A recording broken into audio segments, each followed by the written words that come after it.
درود پاک پڑھنے کے بے شمار فضائل و برکات ہیں۔ مصطفیٰ جان رحمت شمع بزم ہدایت صلی اللہ تعالیٰ علیہ وسلم کی ذات وہ ذات والا تبار ہے، جتنا درود پڑھیں اتنی برکتیں ملتی ہیں۔ خود نبی پاک علیہ السلام درود کو کتنا پسند فرماتے ہیں۔ یہ بڑی خوبصورت حدیث آج سننی ہے۔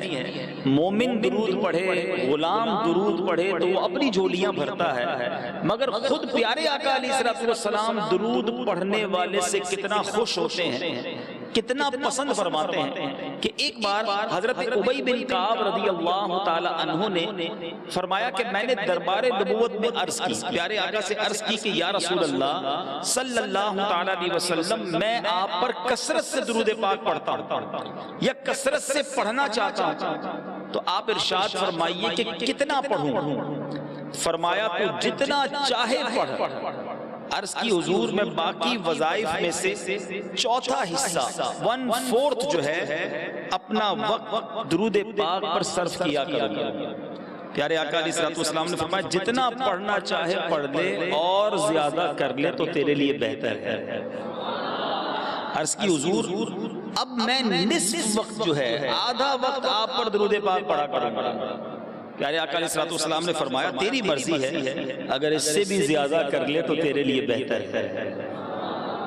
کہ حضور میں 2/3 67% وقت جو ہے وہ درود پاک پہ صرف کروں گا۔ آقا علیہ السلام نے فرمایا تیری مرضی ہے اور زیادہ کر لے تیرے لیے زیادہ بہتر ہے۔ ظاہر یہ جو عرض معروض تھی یہ طبعی حاجات دیگر کاموں سے فارغ ہو کر جو وقت ہے اس میں ایکسٹرا وقت جتنا ہے وہ درود پڑھنے میں صرف کروں گا۔ اب اس نے کہا حضور، انہوں نے عرض کی حضور اگر سارا ہی وقت درود پاک پڑھ لیا کروں؟ آقا علیہ السلام نے فرمایا اگر تو ایسا کرے گا تو تیرے کام سنور جائیں گے اور تیرے گناہ بخش دیے جائیں گے۔ درود پڑھنے سے کام سنورتے ہیں، گناہ بخشے جاتے ہیں، مشکلیں آسان ہوتی ہیں۔ جبھی تو شاعر نے لکھا نا کہ دکھوں نے تم کو جو گھیرا ہو تو درود پڑھو، دکھوں نے تم کو جو گھیرا ہو تو درود پڑھو، جو حاضری کی تمنا ہو تو درود پڑھو۔ حاضری کی تمنا بھی سب کو ہے، کچھ نہ کچھ پریشانیاں سب کے ساتھ ہی لگی رہتی ہیں، تو پھر کیوں نہ درود پاک اپنا معمول بنائیں، سارے نیت کریں کہ انشاءاللہ کثرت کے ساتھ درود پاک پڑھوں گا۔ اور اس کے لیے ہم کیلکولیٹ کریں تو ٹائم نکل سکتا ہے، چلتے پھرتے آپ سعید آباد بلدیہ ٹاؤن میں رہتے ہیں، بہت سارے وہ ہوں گے جو نوکری کرنے کاروبار کرنے اس علاقے سے کسی اور علاقے میں جاتے ہوں گے، بس کے اندر موٹر سائیکل پر گاڑی میں ٹائم گزرتا ہے، یہ وقت کس کام میں گزر رہا ہے؟ آپ چاہیں تو یہ سارا وقت درود پاک میں گزر سکتا ہے، یہ سارا وقت ذکر اللہ میں گزر سکتا ہے۔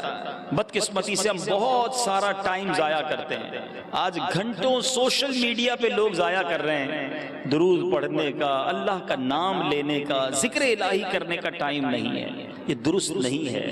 ایک ایک لمحہ قیمتی ہے۔ میں ایک مثال دیتا ہوں، اگر یہ اعلان کر دیا جائے کہ جناب جو ایک بار درود پاک پڑھے گا اس کو 1000 روپے دیے جائیں گے، اب ذرا سوچیں آپ کتنے درود پڑھیں گے؟ بندہ کہے بھائی موبائل بھی بند، دوستوں سے کہے کوئی ٹائم نہیں میرے پاس، 1 مہینے کی اسکیم، 1 مہینے تک جو جتنے درود پڑھے گا اتنے 1000 روپے، اس کے بعد تو کوئی کام ہی نہیں کرے گا کوئی، دو تسبیح لی اور کونا پکڑ لیا، 1000 درود 10,000 روپے، 10 درود 10,000 روپے، 1000 درود تو 10 لاکھ روپے بن گئے، اتنے سارے۔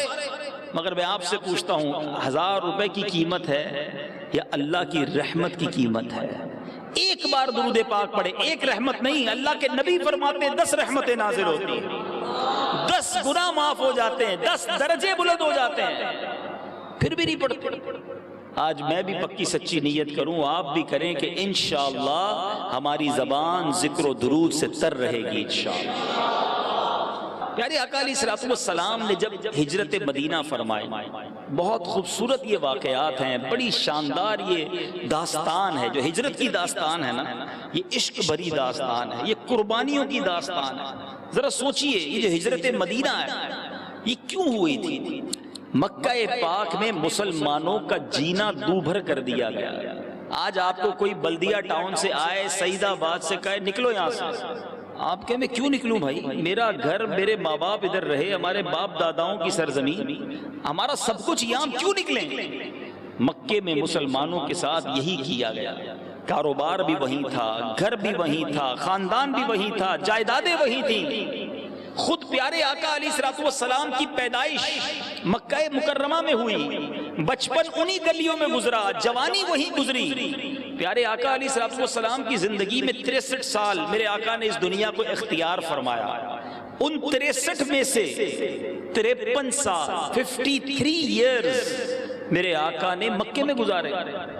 اب 53 سال کی عمر میں اتنا تکلیف، اتنا ستایا گیا کہ مجبوراً اپنا وطن چھوڑنا پڑا۔ نبی پاک نے پہلے مسلمانوں سے کہا آپ لوگ چلے جائیں، مدینے چلے جائیں، کیونکہ مدینہ منورہ سے ٹھنڈی ہوائیں آتی تھی۔ وہاں جو لوگ مسلمان ہوئے تھے وہ بلاتے تھے، ویلکم کرتے تھے، کہتے حضور وہاں آ جائیں، ادھر آپ کو ستا رہے ہیں، آپ مدینے آ جائیں۔ پیارے آقا علیہ الصلوۃ والسلام نے صحابہ سے کہا تم ہجرت کر جاؤ۔ ایک ایک کر کے صحابہ جانے لگے، چھپ چھپ کر جانے لگے۔ ان دشمنان خدا اور رسول کو پرابلم یہ تھا کہ اگر یہ وہاں چلے گئے تو قوت بن جائیں گے، طاقت بن جائیں گے، اور پھر یہاں پر واپس آ کر ہم پر حملہ نہ کر دیں، اس لیے وہ جانے بھی نہیں دینا چاہتے تھے۔ وہ حملہ روکتے تھے، مارتے تھے، قید کرتے تھے، مگر صحابہ چھپ چھپ کر جانے لگے۔ تقریباً صحابہ کرام چلے گئے۔ حضرت ابوبکر صدیق رضی اللہ تعالیٰ عنہ امید میں تھے کہ پیارے آقا نے ہر جگہ ساتھ رکھا ہے، ہجرت میں بھی ساتھ ہی رکھیں گے۔ پیارے آقا علیہ الصلوۃ والسلام سیدنا ابوبکر صدیق کے گھر گئے، ہجرت سے پہلے گھر گئے، اور حضرت ابوبکر صدیق رضی اللہ تعالیٰ عنہ سے ارشاد فرمایا، کچھ اس طرح ارشاد فرمایا کہ مجھے ہجرت کی اجازت مل گئی ہے، اب میرا سفر ہجرت شروع ہونے کو ہے مدینے کی طرف۔ صدیق اکبر کہتے ہیں حضور کیا مجھے بھی ساتھ رکھیں گے؟ آقا نے حضرت ابوبکر صدیق کو اپنے ساتھ چلنے کی اجازت عطا فرما دی۔ بی بی عائشہ کہتی میرے بابا جان اتنا روئے، اور زندگی میں پہلی بار مجھے پتا چلا کہ کوئی خوشی میں بھی روتا ہے۔ اتنی خوشی ہوئی کہ ہزاروں کتار رونے لگے۔ اب یہ سفر شروع ہوتا ہے، آقا کے عاشق صادق عاشق اکبر ساتھ ہے۔ بڑی طویل داستان ہے کہ کیا کیا تکالیف اٹھائیں، وہ غار ثور کا واقعہ، وہ مکڑی کا جالا، وہ کبوتر کے انڈے، وہ سانپ کا ڈسنا، وہ صدیق اکبر کی قربانی، وہ کاندھوں پر لے کر غار ثور تک پہنچانا، یہ سب داستانیں ہم نے سنی ہیں، اور خدا کی قسم جتنی بار سنی ہے اتنی بار ایمان تازہ ہوتا ہے۔ صدیق اکبر کی وہ گود، صدیق اکبر کی وہ سعادت کہ پیارے آقا ان کی گود میں آرام فرماتے رہے۔ 3 دن اور 3 راتیں میرے آقا نے غار ثور میں ایسی گزاری کہ آقا تھے اور صدیق اکبر تھے۔ عاشق رسول کو کیا صحبت ملی ہوگی، کیا زیارت ملی ہوگی، کیا فیض ملا۔ اور جب یہ قافلہ مدینے کو روانہ ہوتا ہے تو کہیں سراقہ بن مالک کا واقعہ ہوتا ہے، کہیں جناب وہ بھی لوگ آتے ہیں جو گرفتار کرنے آتے ہیں، مگر جلوہ زیبا کو دیکھتے ہیں تو خود گرفتار ہو جاتے ہیں۔ وہ لوگ جو مارنے آتے ہیں نبی پاک کو دیکھتے ہیں تو جان دینے والے بن جاتے ہیں۔ آقا بڑھتے گئے، یہی وہ راستہ ہے کہ جہاں ام معبد کا خیمہ بھی تھا۔ ہائے ہائے، میرے آقا ایک بار ملے ہیں، ام معبد نے ایک بار نبی پاک کو دیکھا، چند منٹوں کی ملاقات تھی مگر دیوانہ کر گئے۔ ساری زندگی ام معبد اور ابو معبد مل کر میرے آقا کا تذکرہ کیا کرتے، محبوب کی گویا نعت خوانی ہوا کرتی۔ انہیں تو یہ بھی نہیں پتا تھا کہ یہ اللہ کے حبیب ہیں، یہ رسول خدا ہیں، بس ایک بار دیکھا تھا، وہ جلوہ دیکھا تھا کہ دیوانہ بن گئے۔ روز ذکر کرتے تھے کہ آنکھیں کیسی تھیں، یہ بتاؤ ہونٹ کیسے تھے، وہ بتاتی چہرہ کیسا تھا، وہ بتاتی ہونٹ کیسے تھے، وہ بتاتی آواز کیسی تھی۔ اللہ اکبر، ام معبد رضی اللہ تعالی عنہا نے اس ہجرت کے سفر میں نبی پاک کا جو حلیہ بیان کیا، آج بڑی بڑی حدیث کی کتابوں میں وہ موتی کی طرح جگمگا رہا ہے۔ کس طرح نبی پاک کا حلیہ بیان کیا، تاریخ میں جب بھی کوئی شخص، جب بھی کوئی محدث نبی پاک کا حلیہ لکھنا شروع کرتے ہیں وہ ام معبد کے ان الفاظ کو نہیں بھلا سکتے۔ موتیوں کی مانند میرے آقا کا تذکرہ کیا، آنکھیں کیسی، ہونٹ کیسے، رنگ کیسا، وقار کیسا، جسم کیسا، قد کیسا، اشارہ کرتے، صحابہ کیسے سنتے۔ اللہ اکبر، وہ بکری اسی سفر میں تو معجزہ ہوا نا کہ جس کے تھن سوکھے تھے، آقا نے ہاتھ لگایا، تھن بھر گئے، نہ صرف تھن بھرے، برتن بھر گئے۔ نبی پاک نے دودھ پیا، حضرت ابوبکر صدیق نے دودھ پیا، پورے گھر کے برتن بھر کر جلوہ فرما کر کرم کر کے آقا سوئے مدینہ روانہ ہو گئے۔ مدینہ قریب آنے والا تھا، ایک طرف ظلم تھا، ایک طرف ظلم و ستم کی آندھی تھی، جان کے پیاسے تھے۔ ارے ہجرت کی بات کی جائے اور مولا علی کی بات نہ کی جائے تو بات ادھوری رہ جاتی ہے۔ شیر خدا نے کیا قربانی دی، اللہ کے حبیب نے جب یہ پلان کر لیا کہ آج مدینے سے اس طرف روانہ ہونا ہے، مگر کفار مکہ کو پتہ نہ چلے، اپنے بستر پر مولا علی کو لٹایا۔ کفار نے اس گھر کا گھیرا کیا ہے، محاصرہ کیا ہوا ہے۔ نبی پاک فرماتے اے علی میرے بستر پر سو جاؤ، میری ہی چادر اوڑھ لینا، اور صبح اٹھ کر مکے والوں کو جو امانتیں میرے پاس ہیں وہ واپس کرنا، اور پھر مدینے میں ہم سے آ ملنا۔ مولا علی کا یقین دیکھو، نبی پاک پر اعتماد دیکھو، کہتے مجھے پتا تھا کہ جس نے اس بستر پر سونا ہے اس پر جان لیوا حملہ ہونا ہے، کیونکہ کافروں نے بھی یہ پلان کر لیا تھا کہ آج کی رات ہی حملہ کر کے معاذ اللہ نبی پاک کو شہید کرنا ہے۔ مگر مولا علی کہتے ہیں آقا نے ایک بات فرمائی تھی، علی امانتیں لوٹانا اور مدینے میں ملنا۔ آقا نے فرمایا مدینے میں ملنا، مجھے اطمینان ہو گیا، مجھے کچھ نہیں ہونا ہے، میں نے مدینے پہنچ جانا ہے، کیونکہ نبی کے زبان سے نکلا ہے۔ وہ کانٹوں کی سیج تھی، وہ خطروں کی بستر تھا، مگر قربان جاؤں مولا علی کی شجاعت پر۔ کہتے ہیں میں وہ اس رات پر فخر کرتا ہوں کہ جس رات نبی پاک کے بستر پر سو کر میں نے کائنات کی سب سے عظیم ہستی کی جگہ اپنی جان کو پیش کیا۔ کفار پریشان ہیں، محاصرہ جاری ہے۔ اللہ اکبر، میرے آقا باہر نکلتے ہیں۔ یہ معجزہ دیکھو نبی پاک کا، چاروں طرف گھر کا گھیراؤ ہے، آقا نے اپنے بستر پر مولا علی کو سلایا، خود باہر نکلے۔ جیسے ہی باہر نکلے کفار موجود ہیں، نبی پاک کسی کو نظر نہیں آ رہے ہیں، آقا ان کے سامنے سے گزر رہے ہیں، کسی نے نہیں دیکھا۔ اچھا دور سے ایک بندہ دیکھ رہا ہے کہ جس کا محاصرہ کر رہے ہیں وہ تو جا رہے ہیں۔ اچھا نبی پاک نے ایویڈنس کے طور پر، ثبوت کے طور پر ایک اور کمال کیا، آقا یاسین شریف کی آیتیں پڑھ رہے تھے اور ان کافروں کے سر پر،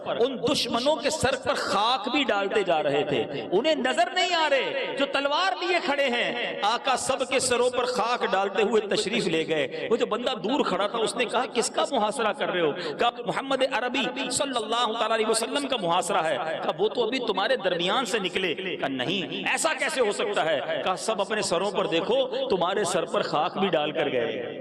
جب سب نے سر پر ہاتھ لگایا نا تو سب کے سروں پر خاک بھی موجود تھی۔ نبی پاک چلے گئے، جب اس بستر کو جا کر دیکھا تو وہاں کوئی اور نہیں، مولا علی آرام فرما تھے۔ پریشان ہو گئے کہ یہ کیسے نکل گئے۔ اعلیٰ حضرت لکھتے ہیں نا، جان ہے جان کیا نظر آئے، جان ہے جان کیا نظر آئے، کیوں عدو گرد غار پھرتے ہیں۔ تو ہجرت کی داستان سبحان اللہ، یقین کریں جب بھی بیان کرو ایمان تازہ ہو جاتا ہے، اور ایک بیان میں تو پوری بھی نہیں ہو سکتی۔ آپ بھی سوچ رہے ہوں گے میں صرف اشارے کرتے کرتے گزرتا جا رہا ہوں، کیونکہ مدینے پہنچنا ہے اور مدینے میں کیا ہوا وہ بتانا ہے۔ اللہ اللہ، ادھر ظلم ہے، ادھر جفا کش ہے، ادھر تکلیف ہے، مدینے میں استقبال کی تیاری ہے، مدینے میں شور و غوغا ہے۔ اللہ کے حبیب مدینے آ رہے ہیں، ہمارے مہمان بن رہے ہیں۔ روزانہ صبح ہوتی مدینے کے لوگ مدینے کے دروازے پر، مدینے کی اس ابتدا پر جہاں پر مدینہ شروع ہوتا تھا کھڑے ہو جاتے کہ آج آئیں گے۔ شام ہوتی کوئی نہ آتا، واپس چلے جاتے،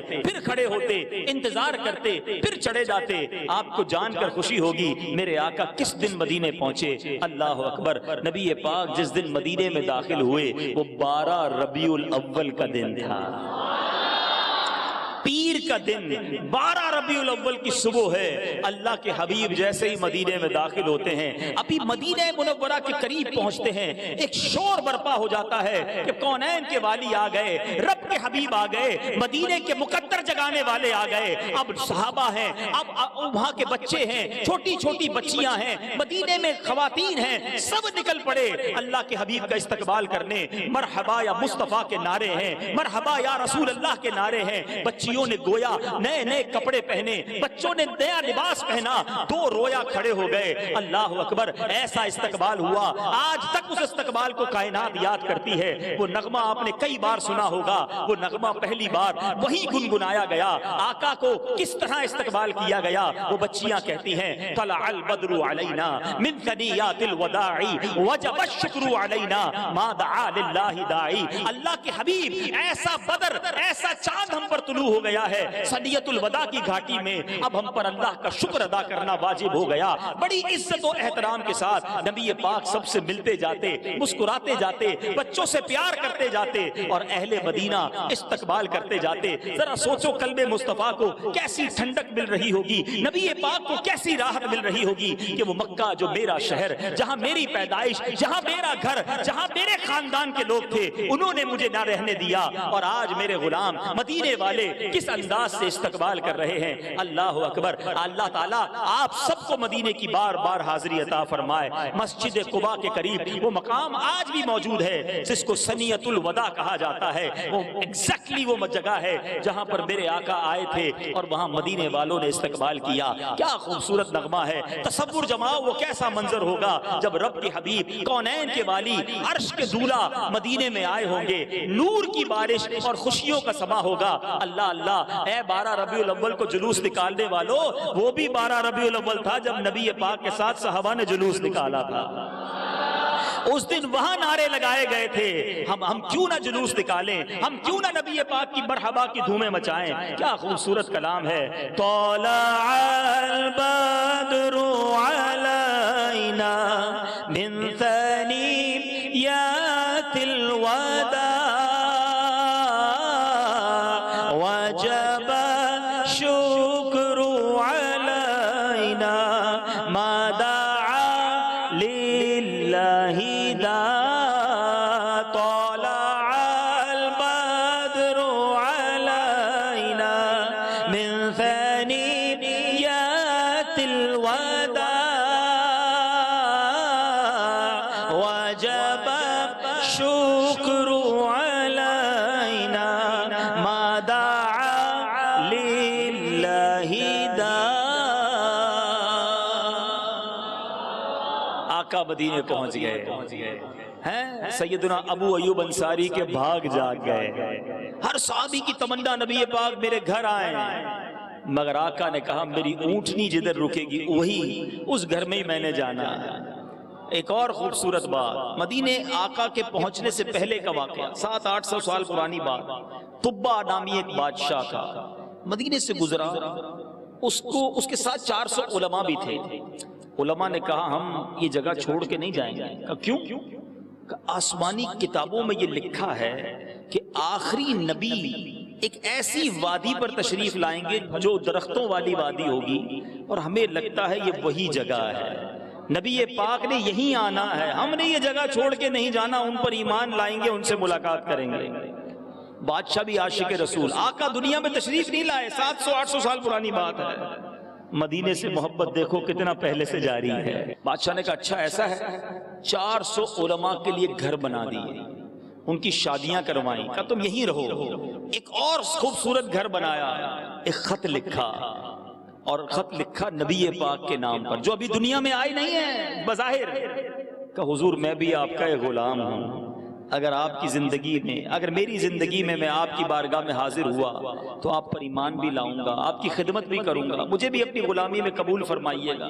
پھر اس میں جو سب سے بڑے عالم دین تھے نا، ان کو وہ خط بھی دیا اور وہ بڑا مکان بھی دیا۔ کہا یہ تمہارا مکان، اور یہ خط اگر تمہاری زندگی ختم ہونے لگے نا تو آگے کسی اور کو دے دینا، اور جب نبی پاک آ جائیں تو بیسیکلی یہ مکان ان کا ہے، ان کو تحفے میں دے دینا۔ آقا کے لیے مکان بھی بنایا، خط بھی لکھا۔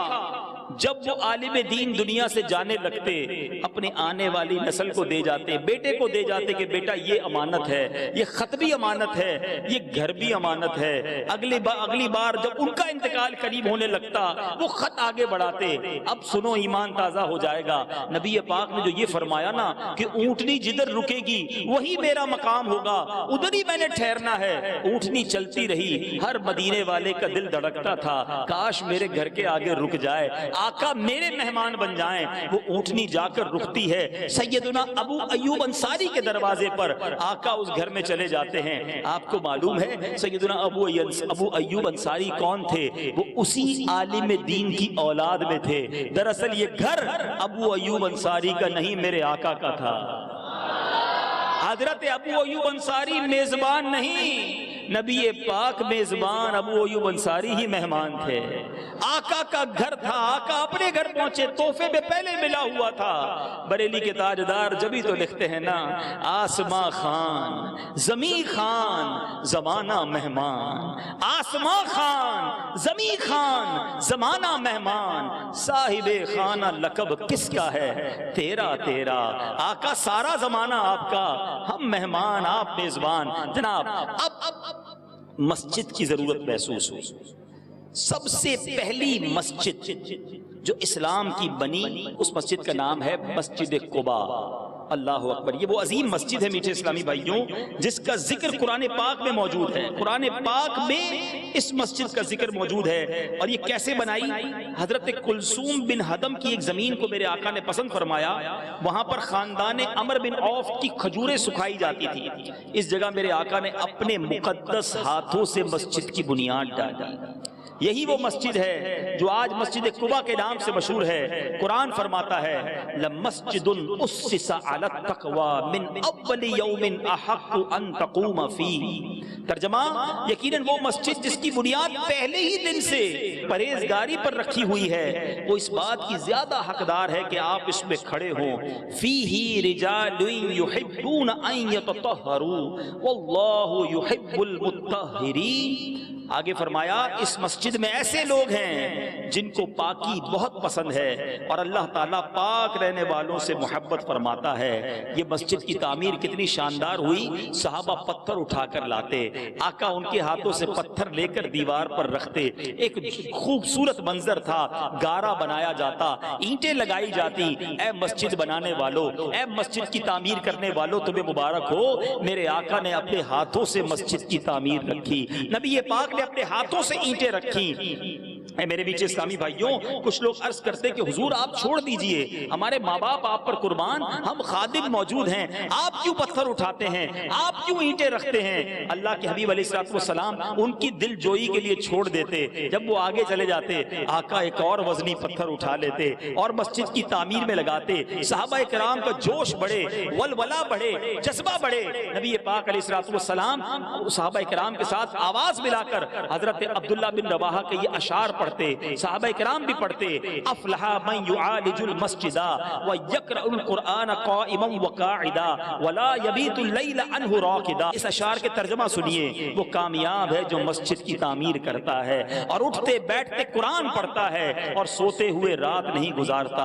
اے میرے بیٹے اسلامی بھائیوں، غور کرنا یہ ہے، اللہ کے حبیب علیہ السلام نے پہلی چیز مدینے جا کر بڑا پہلا کام جو ہوا وہ مسجد قباء کی تعمیر ہے۔ آقا پھر مدینے آتے ہیں، وہاں مسجد نبوی کی تعمیر ہے۔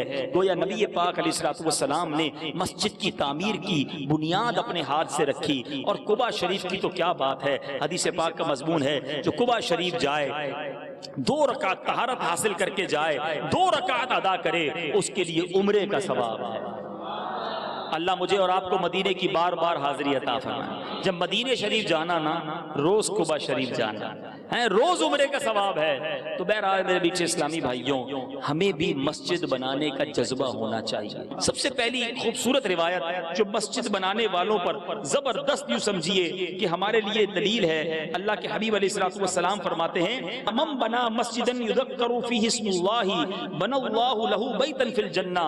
اللہ کے حبیب فرماتے ہیں جس نے مسجد اس لیے بنائی تاکہ اس میں اللہ عز و جل کا ذکر کیا جائے تو اللہ تعالیٰ اس کے لیے جنت میں گھر بنائے گا۔ ہم سب نے اپنے گھر یہاں تو بنا لیے، مگر سوال یہ ہے کہ ہم نے جنت میں گھر بنانے کی کوئی فکر کی؟ یہ گارنٹی ہے، یہ انشاءاللہ وعدہ ہے، اللہ کے لیے مسجد بناؤ، اللہ جنت میں گھر بنائے گا۔ تو ہمیں ادھر کوشش کرنی چاہیے مسجد بنانے کی، مسجد میں حصہ ملانے کی اور مسجدوں کو آباد کرنے کی۔ اچھا، اب ہو سکتا ہے کوئی سوچے یار یہ اتنی بڑی مسجد تو کروڑوں روپے میں بنی، لاکھوں میں بنی، ہم تو غریب آدمی ہیں، ہم کیسے بنائیں؟ دیکھو اللہ کی رحمت کتنی بڑی ہے۔ ایک اور حدیث پاک سنیے، اللہ عز و جل کے حبیب فرماتے جس نے اللہ کے لیے چھوٹی یا بڑی مسجد بنائی، اللہ تبارک و تعالیٰ اس کے لیے جنت میں گھر بنائے۔ ضروری نہیں اتنی بڑی مسجد بنائیں، مسجد میں حصہ ہی ملا دیں، مگر مسجد سے محبت ہونی چاہیے، مسجد سے پیار ہونا چاہیے، اور پھر مسجد کو آباد کرنے والے جو لوگ ہیں، سبحان اللہ، اللہ کے حبیب فرماتے ہیں جو مسجد سے محبت کرتا ہے اللہ عز و جل اسے اپنا محبوب بنا لیتا ہے۔ ایک اور حدیث پاک میں ہے کہ جو کوئی بندہ ذکر یا نماز کے لیے مسجد کو ٹھکانہ بنا لیتا ہے تو اللہ اس کی طرف رحمت کی نظر فرماتا ہے، جیسا کوئی غائب آتا ہے تو اس کے گھر والے اس سے خوش ہوتے ہیں، کچھ دنوں کے بعد گھر جاؤ تو گھر والے خوش ہوتے ہیں نا، جب وہ اللہ کا محبوب جو مسجد کو ٹھکانہ بناتا ہے جب وہ مسجد میں جاتا ہے تو رب بھی اس سے خوش ہو جاتا ہے۔ اے میرے میٹھے اسلامی بھائیوں، ایک اور جگہ اللہ کے حبیب فرماتے ہیں بے شک اللہ کے گھروں کو آباد کرنے والے ہی اللہ والے ہیں۔ اب دیکھنا یہ ہے کہ ہمارا مسجد سے تعلق کتنا ہے، ہم مسجد سے محبت کتنی کرتے ہیں، مسجد میں آتے کتنے۔ معذرت کے ساتھ ہو سکتا ہے آج یہاں ایسے بھی اسلامی بھائی آئے ہوں جو شاید پورا دن آج مسجد میں نماز پڑھنے نہ آئے، کسی نے دعوت دے دی، اجتماع میں آ گئے، اچھی بات، مگر سوال یہ ہے کہ اللہ کے گھر سے ہمارا کنیکشن کتنا ہے۔ علماء فرماتے کسی کا ایمان چیک کرنا ہے نا تو یہ چیک کر لو کہ اس کے ایمان کی مضبوطی چیک کرنی ہے نا تو اس کا مسجد سے تعلق کتنا مضبوط ہے۔ کئی لوگ ہیں جو پورا ہفتہ مسجد کا منہ نہیں دیکھتے، اللہ کے گھر میں نہیں آتے۔ میں ایک واقعہ نہیں بھولتا، کئی بیانات میں بیان کر چکا ہوں۔ ہمارے ایک دوست تھے، ان کے ماموں جان امریکہ سے آئے، پاکستان کراچی آئے، اور ظہر کا وقت ہوا تو نماز پڑھنے گئے۔ نماز پڑھ کے واپس آئے تو تھوڑی دیر بعد پوچھتے بیٹا اثر کتنے بجے؟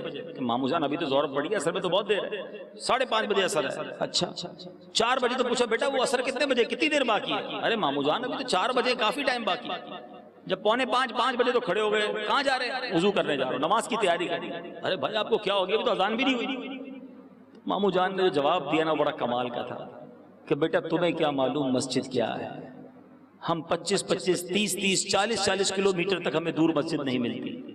آج آپ کے محلے میں مسجد ہے، آپ اذان سنتے ہیں، یہ نعمت آپ کو حاصل ہے، ہمیں حاصل نہیں ہے، اور واقعی ایسا ہی ہے۔ آپ کو پتہ ہے حدیث پاک کا مضمون ہے زمین پر اللہ کے نزدیک سب سے بہترین حصہ، زمین پر سب سے بہترین ٹکڑا جو اللہ کو پسند ہے وہ اللہ کا گھر مسجد پسند ہے۔ اے علاقے والوں تمہیں مبارک ہو کہ تمہارے گھر کے قریب اللہ کی پسندیدہ جگہ موجود ہے، مسجد موجود ہے۔ آج لوگ مسجد کے قریب گھر لینا پسند نہیں کرتے، معاذ اللہ، کہتے ہیں اذان کی آواز آئے گی، ہیں پارکنگ میں پرابلم ہوگا۔ لوگ کہتے ہیں یار اسکول قریب ہونا چاہیے، بس اسٹاپ قریب ہونا چاہیے، رہائش ادھر لو جدھر جناب ہاسپٹل قریب ہو، کبھی گھر